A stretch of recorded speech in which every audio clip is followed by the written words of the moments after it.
Convergence. Without actually hearing about media convergence, you probably have noticed it in effect in your daily life. You probably do most of your reading online, or at least on an electronic device. You probably notice some bias in the media around you, or have heard about large media companies merging together. You probably have seen a TV show made in another country, or have spoken to someone who lives very far away recently. All of these are examples of different kinds of media convergence, which is defined by John B. Pavlik in his book Converging Media. He says convergence is known broadly as the coming together of computing, telecommunications, and media in a digital environment. Media convergence is best understood in three different parts: technological convergence, cultural convergence, and economic convergence. Economic convergence. So what do channels like ABC, ESPN, and the History Channel have in common? Although they may seem totally different in terms of content, ABC, ESPN, and the History Channel, as well as A&E and Bio and a bunch of others, are actually all owned by one large corporation. And it's not limited to channels either. Studios like Marvel and Lucasfilms are all under this large span. This large span is actually Disney. Yes, Disney owns all of these companies, in addition to all of their resorts and parks and whatnot. And so what if, like, GE, yeah, the company that makes home appliances, owns Comcast, Universal Pictures, and NBC? Pavlik calls this trend economic convergence, or the merging of internet or telecommunications companies with traditional media companies. Traditional media companies themselves have actually grown fewer and larger as the years go on. In this process of consolidation, we see media companies buying out smaller ones and merging for mutual interests.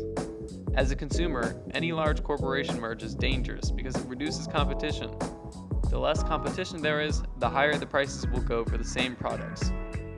Studies reported by CBS concluded that in 2015, mergers caused price hikes from 15 to 50% in various goods without actually increasing the quality.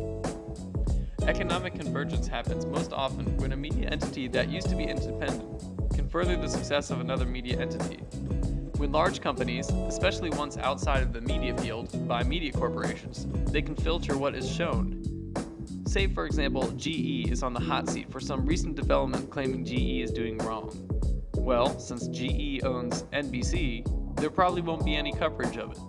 Additionally, since GE owns Comcast, they can use their power as a corporation to influence the amount of coverage competition has in ads, as well as playing more channels that make their competitors look bad.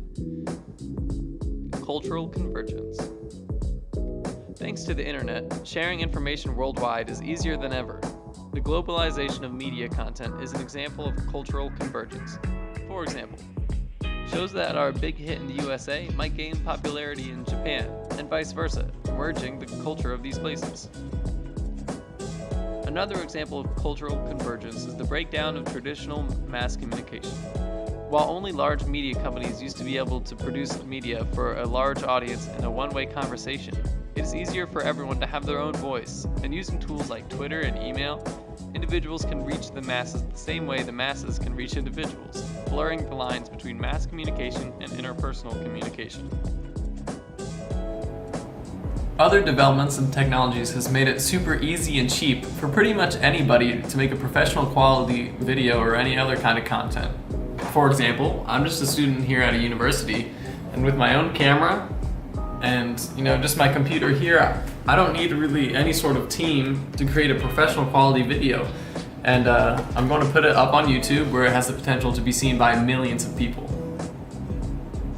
Which brings me to the last and most obvious form of media convergence, technological convergence. Technological convergence is the combination of many types of media, like print, audio, and video, into one form, digital media. Reading a newspaper story on your computer is a simple example of this, because you are reading a traditionally print source on your piece of technology that could share this article, look up words in the article, and even change the text size of the article. All of these tools and things already existed, but now have converged into one platform. New companies are becoming more powerful as they take what other companies have done and combine them into one easy device, like how computers are a threat to the dictionary business as well as the newspaper business. Although media convergence has some tricky implications, it is opening exciting new possibilities for the average person. New jobs have been created in the media field, and communication across the world is better than ever. The public has more of a voice than ever, and that voice will continue to grow hand in hand with media convergence.